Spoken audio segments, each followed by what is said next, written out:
বলি ভাই রে ভাই, বলি ভাই রে ভাই, বলে যাই মহান জীবন কথা। তিনি আর কেহ নন, কাব্য রচয়িতা প্রভু কৃষ্ণ কমল। প্রভু কৃষ্ণ কমল প্রিয় সম্বলে এ নদী আর ভাজন ঘাট ধন্য গ্রাম দেশে মহিমার। এ তো সবাই জানে, এ তো সবাই জানে। এইখানে আজকে প্রয়াণ দিন, 200 বছর অতিক্রান্ত স্মৃতি অমলিন। আমরা ভুলি নাই, আমরা ভুলি নাই, বুঝতে পাই মঙ্গল আচরণ। গীতিকাব্যে লিখে গেছেন মনের বিবরণ। ধন্য জগৎবাসী, ধন্য জগৎবাসী, কাছে আসি ভালোবেসে আর দান দক্ষিণা রেখে গেছে কত উপহার। আজ এই আসরে, আজ এই আসরে আমার সুরে বলবো কিছু কথা। জ্ঞানী গুণী যারা আছেন নোয়াই যে মাথা, সবার প্রতিপদে, সবার প্রতিপদে চিত্রপদে উপস্থিত যারা, সবাইকে ভালোবাসায় আমি বাক্যহারা। যদি ভুল করি, যদি ভুল করি, ভ্রম করি, ক্ষমা প্রার্থনীয়। ছন্দ কথায় বিবরণ শুনিবেন প্রিয়। তখন অবতার কাল, তখন অবতার কাল, এই মহাকাল সময় শ্রী চৈতন্য বৈদ্যবংশীয় 3 পুরুষে ছিলেন ধন্য। সেথা কানু ঠাকুর, সেথা কানু ঠাকুর মহাপ্রভুর অন্য পারিষদ। গঙ্গা তীরে সুখসাগরে তার ছিল বসত। গ্রন্থে লেখা আছে, গ্রন্থে লেখা আছে, লিখিয়াছে নানা কবিগণ। পুরুষোত্তম কানু ঠাকুর খুবই বিচক্ষণ। বিচিত্র লীলা তার, বিচিত্র লীলা তার, জন্মসীমা নানান কাহিনী। গল্প কথায় কানু ঠাকুর সত্য চিরন্তনী। সে তো সত্য জানে, সে তো সত্য জানে, সকলখানে গল্প প্রচলিত। জন্মকালের পরে তাহার মা পরলোকগত। তিনি অনাথ হন, তিনি অনাথ হন, বিচক্ষণ খর্দ হতে আনা। সেই কৃষ্ণ পদ পালন করে জাহ্নবা মা। তিনি কানু ঠাকুর, তিনি কানু ঠাকুর গোস্বামীপুর ঠাকুর কানাই নামে দীক্ষাপ্রাপ্ত হয়ে যিনি ঘোরেন ধামে ধামে। তিনি সিদ্ধ হন, তিনি সিদ্ধ হন, জন্মগ্রহণ এই বংশেতে বাস। তিনি হলেন অষ্টম পুরুষ কৃষ্ণ কমল দাস। আস্থার তিরোধান, আস্থার তিরোধান বর্তমান স্মৃতি বিজড়িত। আমরা এখন ভাজনঘাট গ্রামে অবস্থিত। এ যে পুণ্যভূমি, এ যে পুণ্যভূমি, এ গোস্বামী জন্ম যাহার কোলে। তিনি হলেন মুরলীধর জানে সকলে। তিনি মহাত্মন, তিনি মহাত্মন, পুরাণ দর্শন সুপণ্ডিত জন। সঙ্গীতজ্ঞ কবি ছিলেন সাথে কীর্তন। তিনি সিদ্ধ পুরুষ, তিনি সিদ্ধ পুরুষ, ভাবে বেহুশ বহু কষ্ট যার। তবুও বিবাহ তিনি করেন 2 বার। এ তো ললাট লিখন, এ তো ললাট লিখন, যমুনার মন দ্বিতীয় ভার্যা তার। রথযাত্রায় কৃষ্ণ কমল জন্ম চমৎকার। ঘটনা অলৌকিক, ঘটনা অলৌকিক, ঠিক ঠিক ইংরাজি 1810 হয়। আষাঢ় মাসের শুক্লা দ্বিতীয়া দিনটি অক্ষয়। ছেলে সৌভাগ্যবান, ছেলে সৌভাগ্যবান, অনুমান সেই সময়েই হয়। যে দেখেছে সেই বলেছে, তাই তো মনে ভয়। ছেলে খেলে বেড়ায়, ছেলে খেলে বেড়ায় আঙিনায় নানান ক্রীড়া করে। সকলেই খুশি হতেন দেখে পরস্পরে।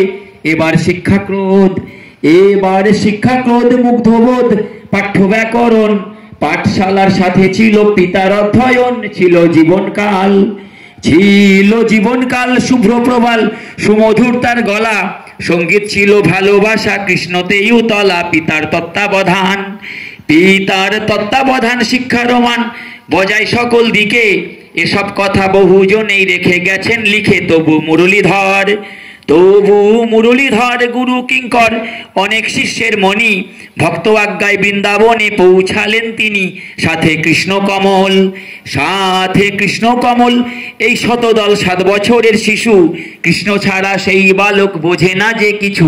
ছিলেন বেশ কিছুদিন, ছিলেন বেশ কিছুদিন অমলিন বৃন্দাবনের বাসী। রূপে গুণে চাল চলনে সেও তো ব্রজবাসী। জায়গা অনেক খাঁটি, জায়গা অনেক খাঁটি, কুঞ্জবাটি প্রতিষ্ঠিত হয়। দেব মন্দিরে প্রাণবল্লভ রয়েছেন সভাই। কিছু কিংবদন্তি, কিছু কিংবদন্তি রজনীপতি ঘটিত সেথায়। নূপুরের শব্দ হচ্ছে বালক শুনতে পায়। জানাই পিতাকে, জানাই পিতাকে মনে রাখে মুরলীধর খুশি, এই তো আমার দিব্য ছেলে ধন্য ব্রজবাসী। ছিল ছোট্ট ঘোড়া তার শিষ্যরা কমলের উপহার, অশ্ব চড়ে ঘুরে বেড়ান মথুরা নগর, সেখানে পার গজি সঙ্গীত পুঁজি জীবন ফিরে পাই। কৃষ্ণ কমল ভাসতে থাকেন গানের নিশানায়, সঙ্গীত সুমধুর নিকট দূর মুগ্ধ করেন তিনি। কৃষ্ণ কমল হয়ে ওঠেন গানের শিরোমণি, চলে সঙ্গীত প্রেম মধুর হেম নিত্য যাতায়াত। দিনে দিনে প্রতিষ্ঠিত তিনি অকস্মাৎ, সে তো সবাই জানে অনুমানে বছর চারেক পার। ভাজন ঘাটে তিনি বুঝি ফিরিলেন আবার, শরীরে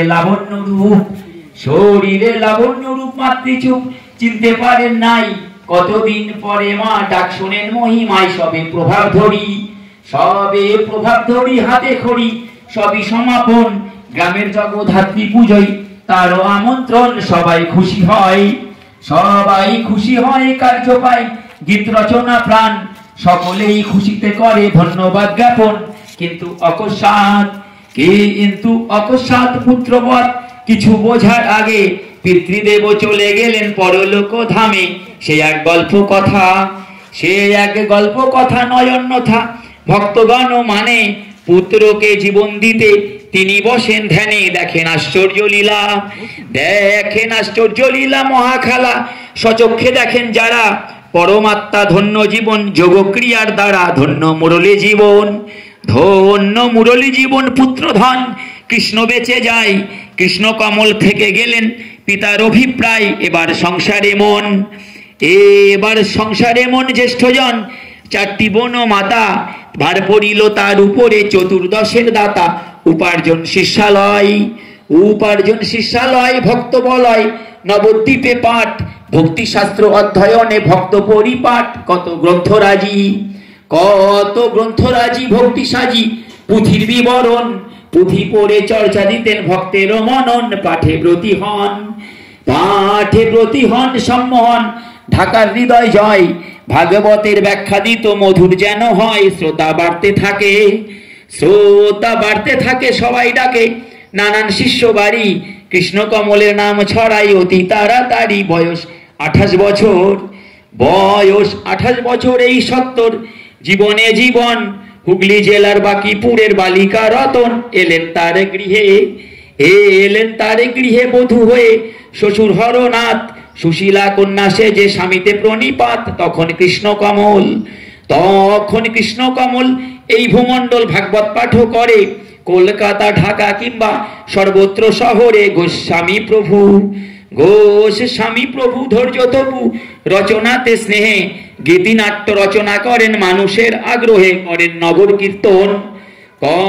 নগর কীর্তন সংকীর্তন, বাংলা পদ্যে গ্রন্থ প্রণয়ন। তার ছিল প্রিয় কথা মধুর সে বচন, সবই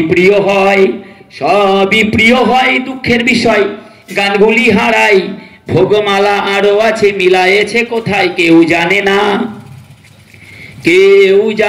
গীত বন্দনা বহুল প্রশংসিত, সুন্দর চিত্রাঙ্কনে আসর বন্দিত। ঠিক এই সময়ে স্নেহময়ে কৃষ্ণ কমল মাতা পরলোকে প্রাপ্তি হলেন সাক্ষাৎ দেবতা। কিন্তু ভাগ্যে নাই এই সময় জননীর শেষ দেখা। মনের মধ্যে উথাল পাথাল কৃষ্ণ প্রিয় সখা, মন পীড়িত হয় বিদ্যালয় হবে ভাজন ঘাটে। নদিয়ার ইন্সপেক্টর আসেন তার নিকটে, নাম তারা শঙ্কর তর্কালঙ্কার শিক্ষা বিভাগ অতি। কৃষ্ণ কমল সাথে হয় কথকতায় অতি। অনেক অনুরোধ শিক্ষাবোধ প্রিয় সেই জন, অধ্যাপক হতে করে শুধু নিমন্ত্রণ। কোথাও আচার্য পদ ধর্মপদ অনেক দিতে চাই, কৃষ্ণ কমল কিছুতে তা গ্রহণ করে নাই। তিনি স্বরূপ পুরুষ উপদেশ মান্য বরে দেন, প্রভু রূপে ভাজন ঘাটে তার অবস্থান। সত্য কথা লাভ আত্মপ্রলাপ ভাগবত শ্রবণ ব্যাখ্যা, বাসনা ত্যাগ করে তিনি দিতেন শিক্ষা। তাই তো সেবক তাই তো সেবক তিনি, প্রভু যিনি প্রভুর চরণ পারে বিরোধিতায় দাঁড়াতেন সমাজ সংস্কারে। পরিচয় লেখা আছে, পরিচয় লেখা আছে গ্রন্থ মাঝে, নিত্য কথায় সার। তার লেখনির মূলে ছিল পতিত উদ্ধার। তিনি ভাবস্বভাবী, তিনি ভাবস্বভাবী স্বভাব কবি। গ্রন্থ রচনায় স্বপ্নবিলাস নাটক লেখেন মনের মহিমায়। জমিদার খুশি হন, জমিদার খুশি হন প্রবচন পিতৃনামে ডাকে। নগরবাসী গান কবিতায় মোহিত হয়ে থাকে। সহস্র প্রবাদ, সহস্র প্রবাদ দিন মন্দার রায় উন্মাদিনী। সঞ্চিত রসে সেজে সিক্ত আখ্যানি। পাঠে উন্মাদ হয়ে, পাঠে উন্মাদ হয়ে অনুগ্রহে বাইরে কিংবা ঘরে। 11 বছর পরে প্রকাশ পুস্তিকায় আকারে। যাত্রা ভরত মিলন, যাত্রা ভরত মিলন প্রদর্শন নবাব সন্নিধানে। এক একটা গ্রন্থ লিখে প্রিয় সবার মনে। তিনি অভিভাবক, তিনি অভিভাবক, চিকিৎসক, আরো অনেক কিছু। নানা গুণে ভালোবাসায় ভক্ত মন পিছু। এবার ফেরার পালা, এবার ফেরার পালা। ঢাকা জেলা পিছন পড়ে থাকে। জন্মভূমি ভাজন ঘাট আবার তাকে ডাকে। এবার আসতে হবে, এবার আসতে হবে নতুন ভাবে। গিরিধারী যার গান ধর্ম মিলন ছিল শেষে রচনার। বয়স বাড়তে থাকে, বয়স বাড়তে থাকে জীবন অঙ্কে।